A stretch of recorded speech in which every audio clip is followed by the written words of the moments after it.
തീരെ എല്ലാവർക്കും നമസ്കാരം. നമ്മൾ ഒരു ഷെഡ് പണിയാട്ടോ, പുതിയൊരു വീട് പണിയുക. അന്നേരം അവിടെ ഒരു ഷെഡ് വെച്ചിട്ട് വേണം നമുക്ക് കറണ്ട് എടുക്കാനും എന്നിട്ട് പുതിയ ഇവിടെ ഒരു വീട് പണിയാനും.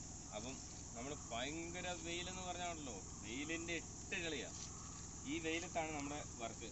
നമ്മളെപ്പോലുള്ള വെൽഡർമാർ ഈ വെയിലത്ത് നിന്നാണ് ഇതുപോലെ വർക്ക് ചെയ്യുന്നത്. അപ്പം നമുക്ക് വേണ്ട ഒരു സെറ്റപ്പിൻ്റെ ജനങ്ങൾ അറിയുന്നില്ല കേട്ടോ. വെൽഡിങ് എന്ന് പറഞ്ഞ ഇതുണ്ടോ, ഈ വെൽഡിങ്ങിൻ്റെ ഈ തീയുടെ ചൂടും കണ്ടോ, ഇതുപോലത്തെ ഈ തീയുടെ ചൂടും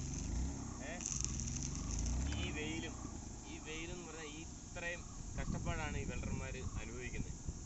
പക്ഷേ നമുക്ക് ആൾക്കാർ അതിൻ്റെതായ ഒരു ബെനിഫിറ്റ് നമുക്ക് തരുന്നില്ല. അതാണ് മെയിൻ കേസ്. ഇതുപോലെ വിയർത്തൊലിച്ച് വെയിലത്ത് ഉരുകി പോവുക. ഈ ചൂടത്ത് വെളിയിൽ നിൽക്കുന്ന കാര്യം ഒന്ന് ആലോചിച്ച് നോക്കിയേ. അതുപോലെ വെയിലത്താണ് മേശരിമാരും എല്ലാവരും ഇത് തന്നെയാണ് കേട്ടോ. അപ്പം ഓക്കെ, താങ്ക് യു.